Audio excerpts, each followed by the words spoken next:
with some of the things I see in the bill going towards the owner, it seems to me that there should be a method for a driver's record in the same way that a police record should be submitted to me as an owner. If I am running my little taxi, and many people have them individual taxi, and I hire in a driver, if I am at risk, a man should be able to request his driver's record and carry to me like a police record for me to see that him before me hire him. The same criminal records office, online, all these things, but it is not considered. It is exposing people to a risk of just a man telling him say he's a great driver. Now, if I'm going to take on that risk, which the good leader was very eloquent in suggesting, that the owner of the car in other jurisdictions is the one who has the risk. Now, other jurisdictions don't operate culturally like how we operate with 50,000 people with a car on the road, even the America Bank. But that's the reality. So with us knowing our reality, I think a person should be able to request his driver's record so that he can present it to the hiring individual who now is taking on that risk to the thing. And we also have some people who rent car and all them thing. A man should be able to say that, present me your thing. I don't think it is difficult because, as I said, the insurance company can find it and other things like that. How does the insurance company respond, or how should they respond? Because it would be unreasonable if the insurance company had access to my information on demerits, use it to impact my insurance fees into perpetuity. So therefore, when it is expunged, what is the instruction, what is to the insurance company of how to deal with me having now, after a year and a half or 3 years, or what is the period that the insurance company can continue to consider the points that I have earned as a basis? So when you look, for example, you said, and the bill said as well, that in particular if you were suspended, that suspension basically remains in perpetuity. And I believe that that is unreasonable. If at 20 I was on a joyride, you're telling me that at 35, well, now I am responsible and acting differently, that my 20 infringement of a road, not a murder, of speeding, remains and is considered into perpetuity against my life?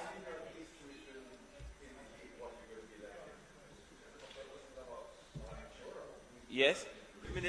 Hello, Senator. Yes. No, he's teaching me. It's the first I'm learning something from all of our No, but what I'm pointing out is that you have exceeded your time, and Senator Campbell is delaying you further. Please. Yeah, but Mr. President, the most important part is not the time.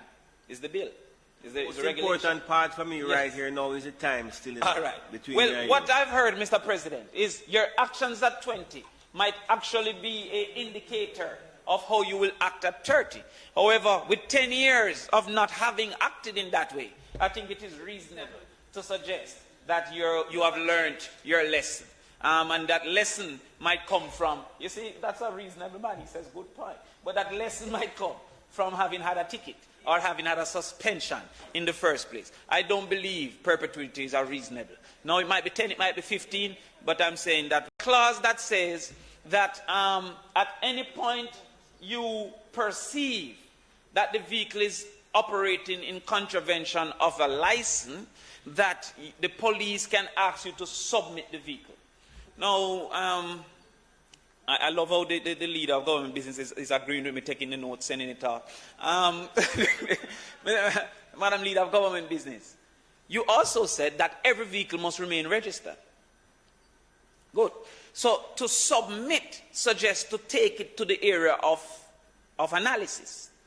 If to submit the vehicle, and I might be incorrect, I'm saying the term submit should be changed to make available, because if my vehicle is not operational and you get a report, incorrect or otherwise, to give you the assumption that I am operating, then to ask me to submit now, saying I might have to go get RECA, this, that, to make available means say I can come and check it.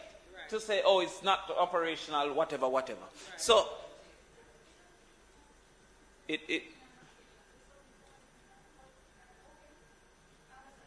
Yes, I'm just saying, you're a lawyer, you understand it better than I, and the words are important.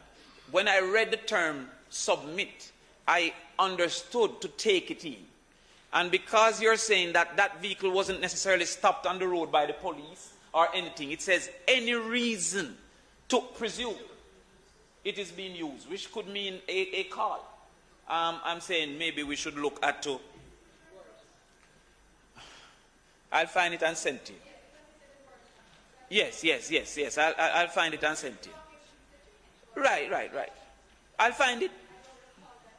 Yes. Right. Remember, all of we couldn't read all the pages, so the ones I read different from the ones. Right. I don't have my notes.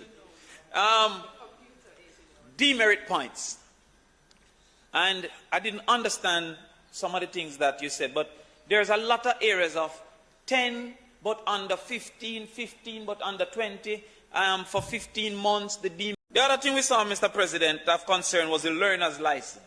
And rightfully, we're concerned especially of motorbikes using a learner's license in perpetuity.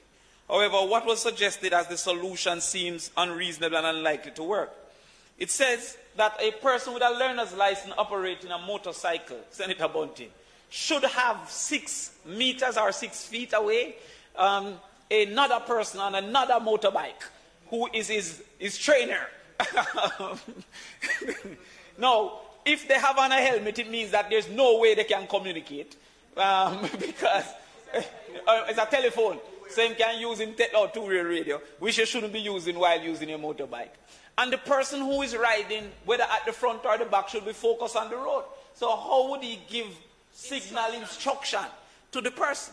So therefore, if you say that a learner's license is valid for 3 months and a person cannot operate on his 3rd learner's license without getting a real license, I don't know the answer, but the answer cannot be that to say, oh, we're going to arrest you because you don't have an instructor 6 meters or 6 feet away. I would hope his feet, but even so, it is ridiculous. And that they are somehow going to give you instruction. This is impossible. In fact, anybody who ever tried to learn how to ride, the person teaching you is on the bike.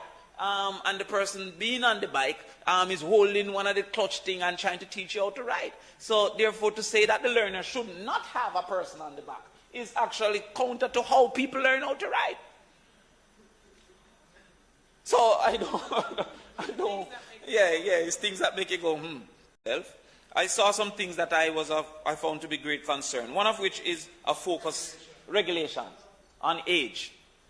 One of the things with the focus on age was that I saw where there was a section to say that a person 70 and over would need to provide a medical certificate every 3 years. However, despite the research that I did, I saw no reason to perceive that a 70-year-old was a higher risk. There was no greater accident outcome from a 70-year-old. So therefore, even if we perceive that a 70-year-old is more likely to be ill, there was no outcome that suggests that we should make it different for a 70-year-old to get a license.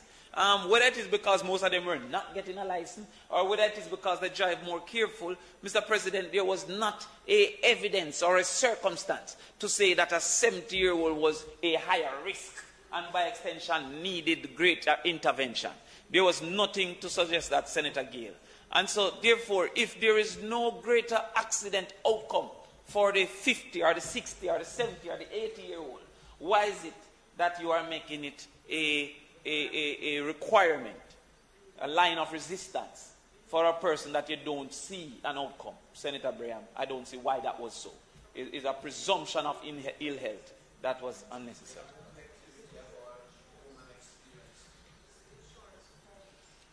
The insurance will require. However, we have now implemented it to say to get a license, you must also have it. And over our collective experience, we have not seen additional accidents caused by 70-year-olds, right? So it seemed to me that if they have eye problem or if they have whatever we feel a 70-year-old will more likely have, they have taken efforts to correct that on their own. And so, well, yes, well, and I'm saying to you, Senator Brian, that to seek to correct, and if I saw within it, where to be a driving instructor, you had to be at least 24. Why? Why would you have to be at least 24? You can have to have 2 years experience, which is in there. You can have to have exposure to training, which is in there. But what is the difference between a 25-year-old and a 24-year-old if the two of us went to school? And what's the... Sorry? No, but again, these are... yeah, what's the basis? At least you could have said you have to be an adult, and since by definition a child go up to 30, then you have to be 30. What? Sorry? No, I'm saying if there are certain things you must achieve so as to be an instructor, so as being educated, what is the reason that in addition to that education, you have to have an age achievement? The next thing you're going to say to me, to be a doctor, you have to be 24. Now, if a person, bright and brilliant like Senator Brian, went to school and become a doctor at 21, what should disqualify him when he has now achieved what is necessary to say that he can capable be a doctor? If you can start driving at 18, a person by 24 would have driven 6 years. So therefore, what?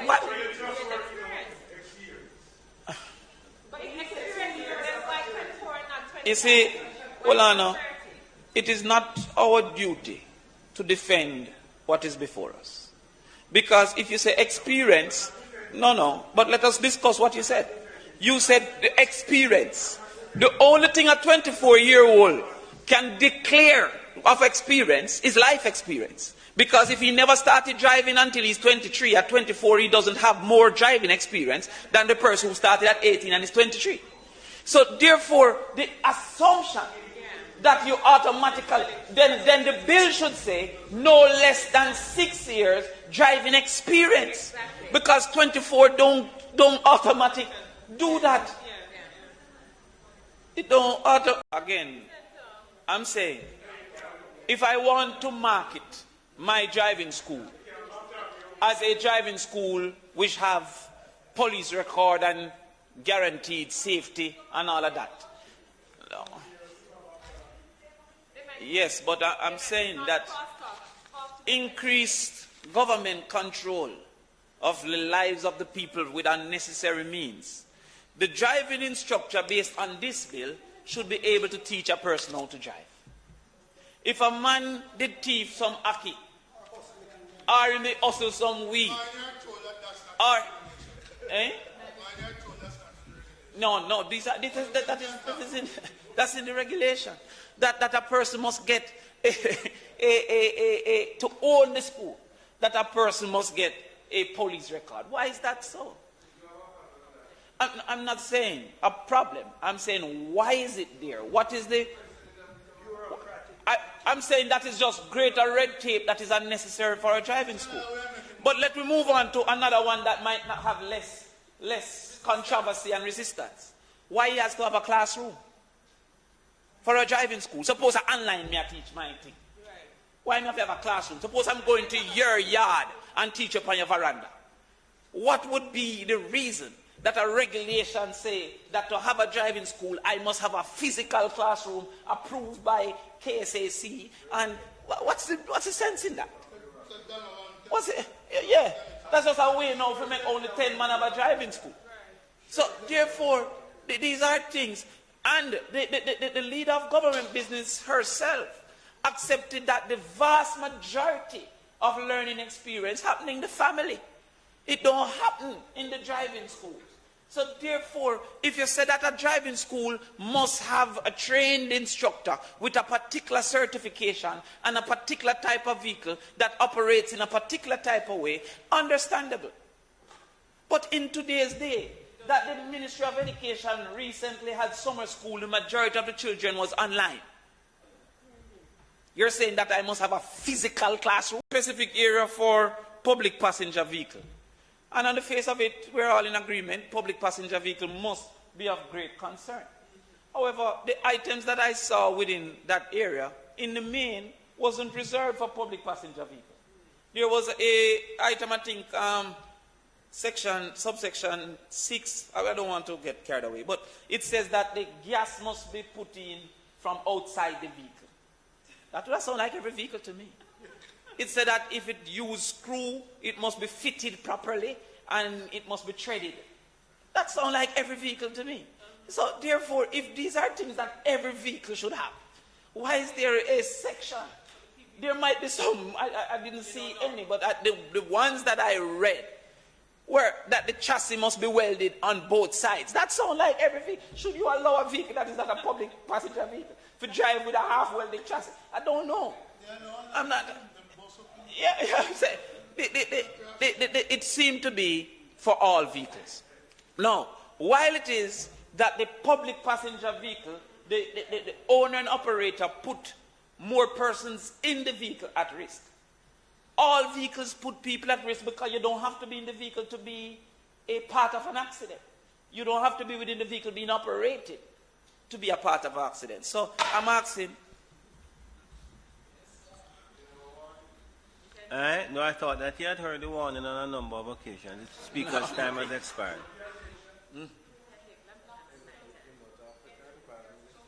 About 6 more points.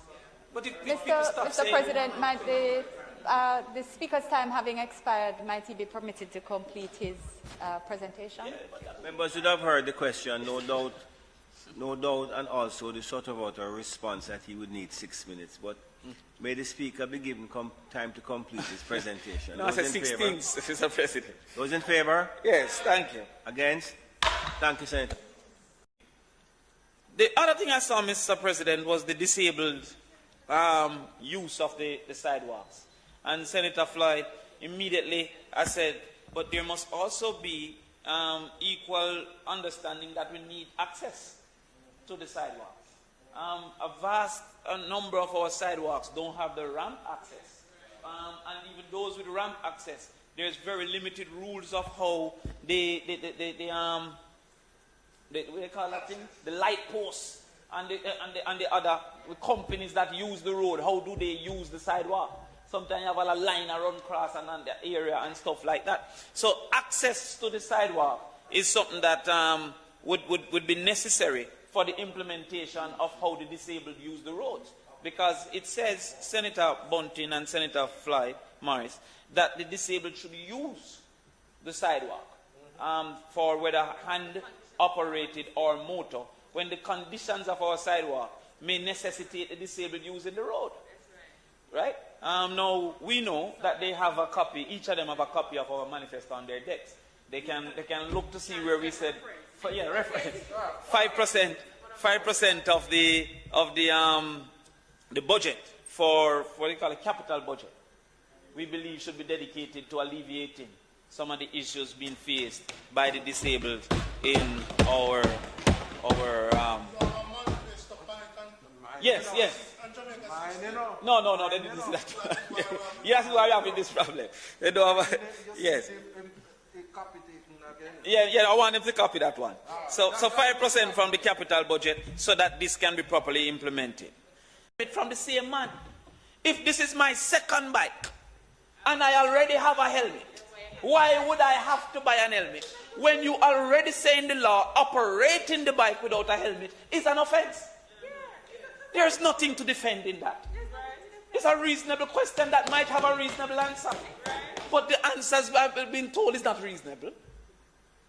What if I have a special type of helmet that I want to use? Or I can get the helmet cheaper? Or a better quality helmet? Or what if my auntie or foreign send me a helmet? All of those things make this part be unnecessary because you cannot.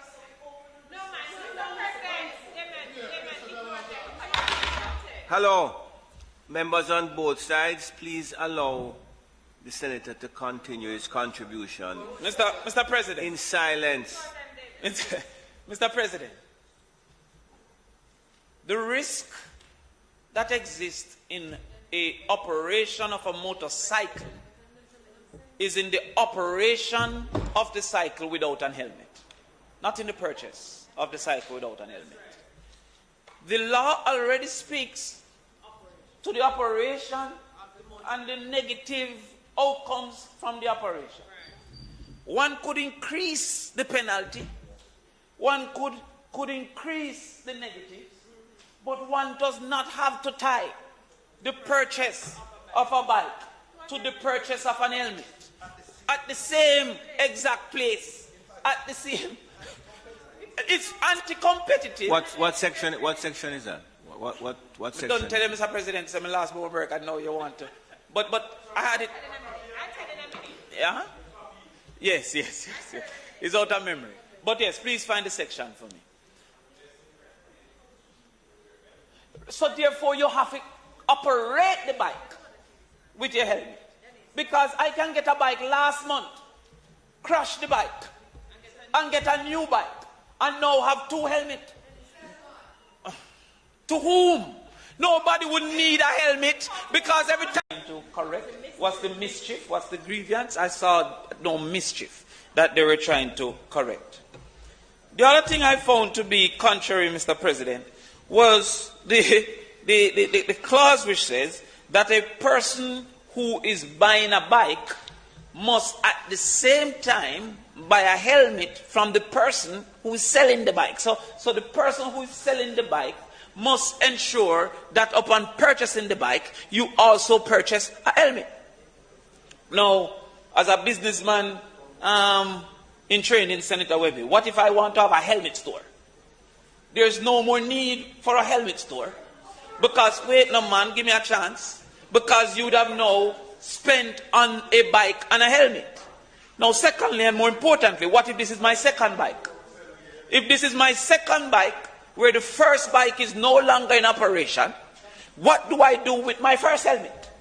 Now, you already put in the law that if the Jesus Christ. I mean, yeah, man, but I don't mind the input, but if the input no sensible, that distract me, man. Yeah, man, that's their purpose. I'm saying that there is, for some reason, I don't understand, a tying of buying a bike from a supplier of bike simultaneously and necessarily with getting a helmet from the same man. If this is my second bike and I already have a helmet, why would I have to buy an helmet? When you already say in the law, operating the bike without a helmet is an offense. There's nothing to defend in that. It's a reasonable question that might have a reasonable answer. But the answers I've been told is not reasonable. What if I have a special type of helmet that I want to use? Or I can get the helmet cheaper. Or a better quality helmet.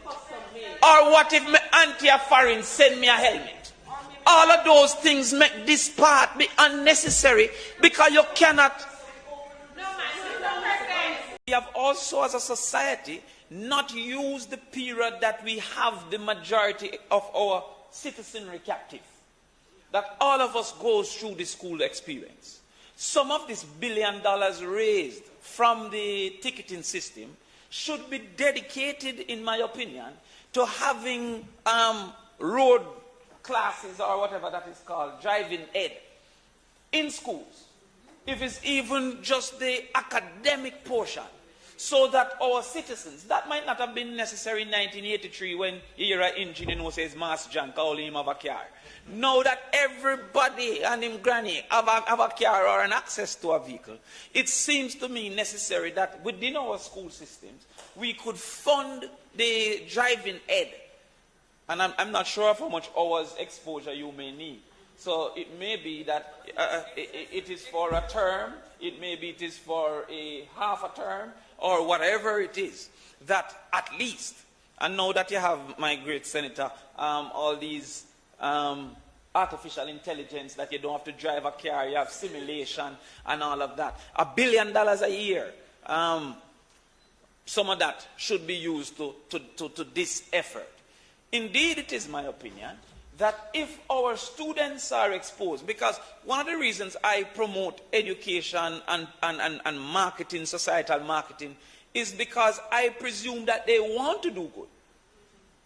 But a lot of times, a lack of knowledge, a lot of times that this is how it is done, having observed it being done in this way. You can imagine a new taximan. He drives how him think taximan drive because this is how it is done. And so counter information, because they want to be correct, it can assist in changing that. So therefore, if it is that we could have a dedication of the funds raised to the alleviation of the negativity that we want, one method that can be done is to implement driving education in schools, all fifth farmers, and road education, and safety, and road use, and to fund that, right? The final thing, Mr. President, who's at the ready, is we have to consider how other actions of government impact the use of a law. And the taxi operators are the ones most exposed because of their high use of the road. Not because of their bad use of the road, but the high use means that you are more likely, or probability increases of you being an afoul of the law. One of the realities that we face is the setting of pricing for taxi operators, a set of fare. And in most cases, that fare is equal to the JUTC fare. And we know the JUTC have to be subsidized by government continuously. So the taxi operators, it seems, and they suggest that they almost have to make 50 trips on a 20-trip day in an effort to make sufficient revenue to be alive. And so therefore we have to consider some of these things that make a man almost feel it necessary to break the law because of other rules that were put in place. A reasonable price for transportation cannot be one that is subsidized by government for their entities. The Minister of Finance said he doesn't believe in price setting for the banks, but he believes in price setting for the taxis. He didn't say that, but I'm saying the reality is right. So I'm saying that when a taximan have to charge a price to get a reasonable revenue, him have to then now increase his quantity.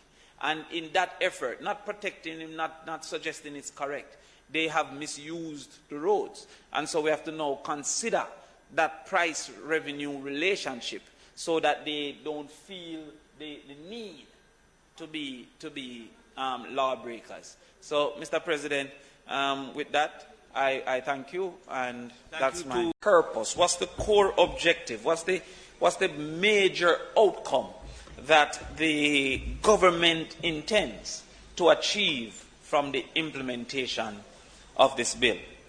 And I beg to correct myself to say objectives, because it is not necessary that there is only a single objective.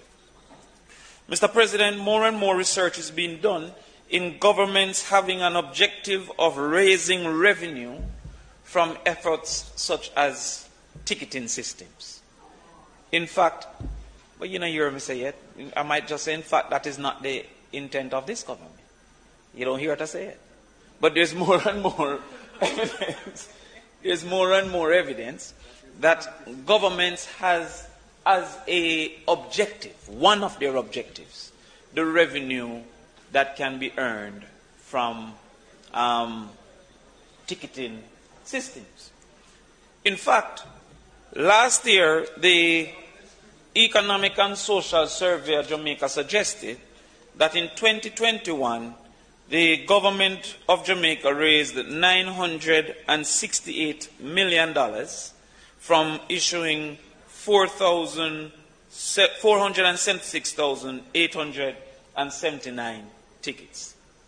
Now, what I'm saying, Mr. President, is that no government should allow itself to be dependent on the funds raised from deterrent activities, because that may hinder the motive for implementation. I'm not suggesting that this is the case with this government. I'm trying to highlight the risk of being dependent on this $1 billion. In fact, Senator Webby, it doesn't only exist in the ticketing system for motor vehicles. But whenever you speak to increasing the tax on the cigarette, for example, the companies that participate in that space would speak to the revenue that government may lose.